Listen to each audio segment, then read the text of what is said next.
हरे कृष्णा। बस कुछ ही दिनों में आने वाला है एक सुंदर पर्व और उसका नाम है अक्षय तृतीया। प्रत्येक वर्ष वैशाख मास के शुक्ल पक्ष की तृतीया तिथि के दिन अक्षय तृतीया मनाई जाती है।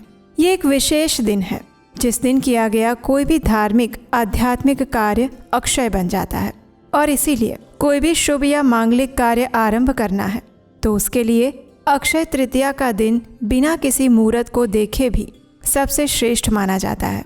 अक्षय तृतीया वर्ष में आने वाले कुछ महत्वपूर्ण दिनों में से एक है जिस दिन विशेषकर आध्यात्मिक कार्यों में वृद्धि करनी चाहिए, शुभ कार्य की शुरुआत करनी चाहिए, गृह प्रवेश, विवाह, नया व्यवसाय आरंभ करना और ऐसे अनेक शुभ और मांगलिक कार्य अक्षय तृतीया वाले दिन किए जा सकते हैं। और विशेषकर अक्षय तृतीया वाले दिन दिया गया दान मनुष्य को अक्षय पुण्य फल की प्राप्ति कराता है। इसका सरल अर्थ ये है कि सामान्य रूप से जो भी पुण्य कार्य या फिर दान दिए जाते हैं उसका एक बार पुण्य फल आपको मिल गया, उसके बाद वो समाप्त हो जाता है। लेकिन अक्षय तृतीया वाले दिन किया गया कोई भी पुण्य कार्य या फिर दिया गया दान या आध्यात्मिक कार्य, उसका पुण्य फल कभी समाप्त नहीं होता, वो अक्षय बनकर हमेशा आपके साथ रहता है।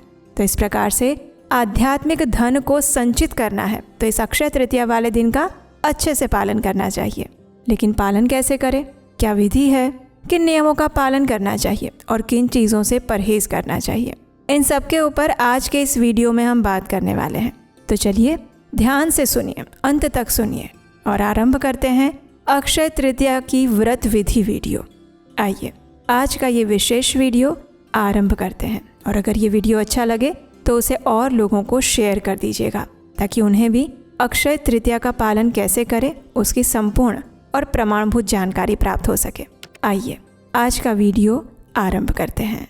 अगर आप इस अक्षय तृतीया पर भगवान की विशेष कृपा प्राप्त करना चाहते हैं, अक्षय पुण्य फल की प्राप्ति करना चाहते हैं और अपने परिवार में भक्ति, सुख और समृद्धि को आमंत्रित करना चाहते हैं तो इस दिन को विशेष बनाइए। और इसको विशेष बनाने की शुरुआत होती है प्रातः काल से। इसलिए अक्षय तृतीया वाले दिन प्रयास करें कि प्रातः ब्रह्म मुहूर्त में उठ जाएं। कम से कम अक्षय तृतीया वाले दिन प्रातः ब्रह्म मुहूर्त में उठकर पवित्र जल से स्नान अवश्य करना चाहिए। वैशाख मास वैसे भी प्रातःकालीन स्नान के लिए अत्यंत फलदायक बताया गया है और प्रातःकालीन स्नान यानी कि सूर्योदय से पहले किया गया स्नान। इसलिए अक्षय तृतीया के दिन प्रातःकाल ब्रह्म मुहूर्त में उठकर कम से कम सूर्योदय से पहले स्नान कर लेना चाहिए। अब देखिए, अक्षय तृतीया वही पवित्र दिवस है जब पवित्र गंगा देवी इस धरातल पर प्रकट हुई थी। इसलिए इस दिन गंगा मैया के प्रति हमें अपनी विशेष कृतज्ञता भी व्यक्त करनी चाहिए। इस दिन गंगा स्नान का विशेष महात्म्य है, इसलिए अगर आपके लिए संभव है तो गंगा नदी में जाकर स्नान करना चाहिए। अगर ये संभव नहीं है तो आप अपने घर में गंगा जल से स्नान कर सकते हैं, यानी अपने स्नान के पानी में गंगा जल की कुछ बूंदे डालकर स्नान कर लीजिए। अगर आपके घर में गंगा जल भी नहीं है तो आप स्नान के पानी को हाथ में लेकर गंगा देवी का स्मरण करिए, बाकी अन्य पवित्र नदियों का स्मरण करते हुए उनका आवाहन करिए और इस प्रकार आप प्रातःकालीन स्नान कर सकते हैं। अब स्नान इत्यादि से शुद्ध होकर अपने घर में जो पूजा का स्थान है या फिर मंदिर है उसे स्वच्छ करिए। अक्षय तृतीया वाले दिन स्वच्छता का विशेष ध्यान रखिए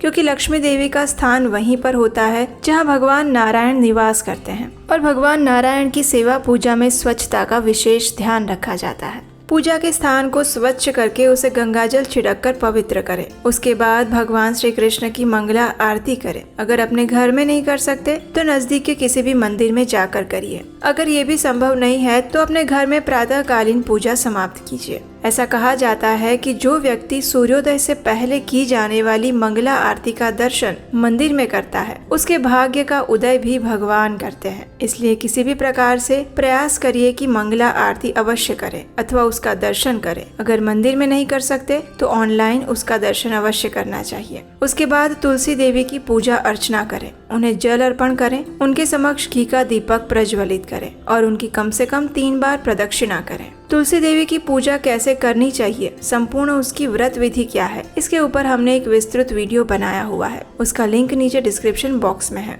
इस वीडियो को देखने के बाद आप उस तुलसी पूजन का विशेष वीडियो भी देख सकते हैं। अब तुलसी देवी की सेवा पूजा करने के बाद उनके समक्ष बैठकर हरे कृष्ण महामंत्र का जप करें। हरे कृष्ण महामंत्र यानी हरे कृष्ण कृष्ण कृष्ण हरे हरे, हरे राम राम राम हरे हरे। इस कलयुग में इसे महामंत्र कहा गया है, जो सभी पापों का नाश करने वाला और परम उच्च आध्यात्मिक गति प्रदान करने वाला मंत्र है। और इसका प्रमाण हमें कलि संतरण उपनिषद में भी प्राप्त होता है। अक्षय तृतीया के दिन लिया गया भगवान का पवित्र नाम 1000 गुना ज्यादा फल प्रदान करता है और वो अनंत काल तक उस जीव के साथ रहता है। इसलिए प्रयास करना चाहिए कि अक्षय तृतीया वाले दिन हरे कृष्ण महामंत्र की अधिक से अधिक माला का जप करना चाहिए। ये महामंत्र स्वयं परम भगवान श्री कृष्ण से अभिन्न है, इसलिए इसका अधिक से अधिक जप करें। अक्षय तृतीया वाले दिन देवी लक्ष्मी की भी पूजा अर्चना की जाती है। देवी लक्ष्मी की पूजा करने के लिए सबसे पहले आप घर में एक स्वच्छ स्थान पर आसन स्थापित करें। उसके ऊपर सफेद या पीले रंग का स्वच्छ कपड़ा बिछाएं। उसके ऊपर चावल के कुछ दाने से रंगोली बनाकर आसन तैयार करें और वहाँ पर देवी लक्ष्मी और भगवान नारायण के विग्रह या फिर उनके चित्र की स्थापना करें।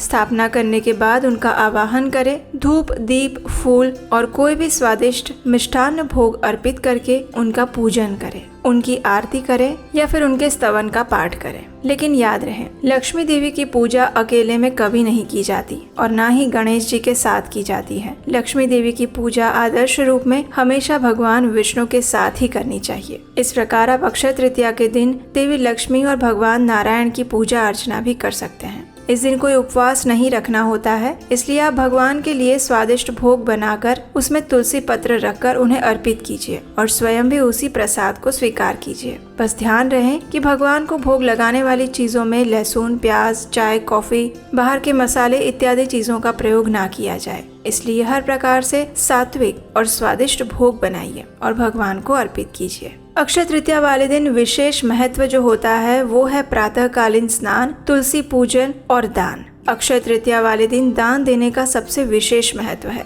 इसलिए अपनी क्षमता अनुसार किसी भी सुपात्र व्यक्ति को, ब्राह्मण को, वैष्णव को या फिर नजदीक के किसी मंदिर में या फिर किसी भी ऐसी संस्था में जहाँ पर वैदिक ज्ञान का प्रचार प्रसार होता हो, वहाँ पर आप जाकर दान दे सकते हैं। इस दिन दिए गए दान का पुण्य फल हमेशा आपके साथ रहता है, इसलिए प्रत्येक व्यक्ति को अक्षय तृतीया वाले दिन अपनी क्षमता अनुसार कुछ न कुछ दान अवश्य देना चाहिए। फिर चाहे वो वस्त्र का हो, धन का हो, भोजन का हो, जल का हो या फिर ज्ञान का। अपने घर पर आए हुए व्यक्ति को अक्षय तृतीया वाले दिन कभी भी खाली हाथ नहीं लौटाना चाहिए। अपनी क्षमता अनुसार और अपनी विवेक बुद्धि का उपयोग करके किसी न किसी प्रकार से उनकी सहायता करें, उन्हें भोजन प्रदान करें, उन्हें जल अर्पण करें। इस दिन आप किसी को तुलसी देवी भी उपहार रूप में दे सकते हैं। तुलसी देवी स्वयं भगवान श्री हरि की प्रिया है और वे अपने साथ भगवान की भक्ति, समृद्धि और सौभाग्य लेकर आती हैं। इसलिए इस दिन आप तुलसी सेवा और तुलसी दान भी कर सकते हैं। आप अपने घर में भी तुलसी देवी को आमंत्रित कर सकते हैं। अक्षय तृतीया वाले दिन प्रत्येक व्यक्ति को पवित्र वैदिक ग्रंथों का वितरण और अध्ययन भी अवश्य करना चाहिए। इस दिन आप श्रीमद् भागवतम और भगवत गीता का पाठ कर सकते हैं, उसका श्रवण कर सकते हैं। ये ज्ञान इस जन्म के बाद भी आपके साथ अक्षय कुंज बनकर सदैव रहेगा। इसके उपरांत अक्षय तृतीया वाले दिन सोना और चांदी भी खरीदने की महिमा बताई गई है। इससे कहा जाता है कि सौभाग्य का उदय होता है, इसलिए अगर आपके लिए संभव है तो आप सोना या चांदी अथवा उसके आभूषण खरीद सकते हैं। इसके उपरांत अक्षय तृतीया का दिन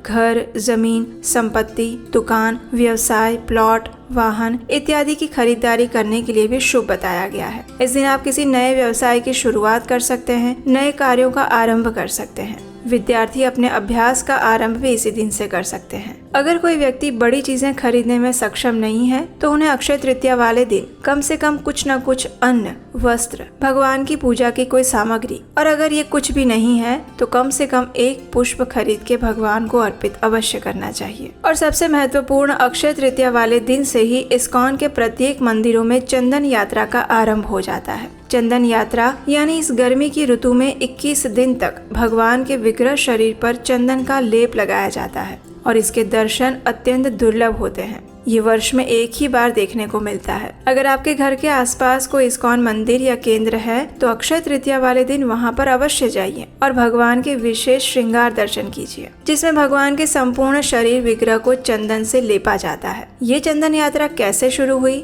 और उसके पीछे की कथा क्या है, अगर आप ये जानना चाहते हैं तो नीचे कमेंट बॉक्स में लिख कर बताएं। उसके ऊपर भी हम आपके लिए एक विशेष वीडियो लेकर आएंगे। अक्षय तृतीया वाले दिन किसी भी प्रकार से तामसिक और राजसिक कार्यों में और इस प्रकार के भोजन में सम्मिलित ना हो। प्रयास करें कि संपूर्ण दिन सात्विक मनोवृत्ति और चेतना बनाए रखें। व्यर्थ ही किसी के साथ झगड़ा करना, क्रोध करना, वाद विवाद में फंसना, असत्य बोलना, द्वेष करना, ईर्ष्या करना, किसी की निंदा करना, आलस्य करना और समय गंवाना, इन सभी चीजों से बचकर रहें। अक्षय तृतीया वाले दिन जितना अधिक से अधिक आप भगवान श्री कृष्ण के पवित्र नाम का जप कर सकते हैं उतना आपके लिए फायदा होगा। इस दिन आप हमारे चैनल पर अक्षय तृतीया की विशेष पौराणिक कथा भी सुन सकते हैं।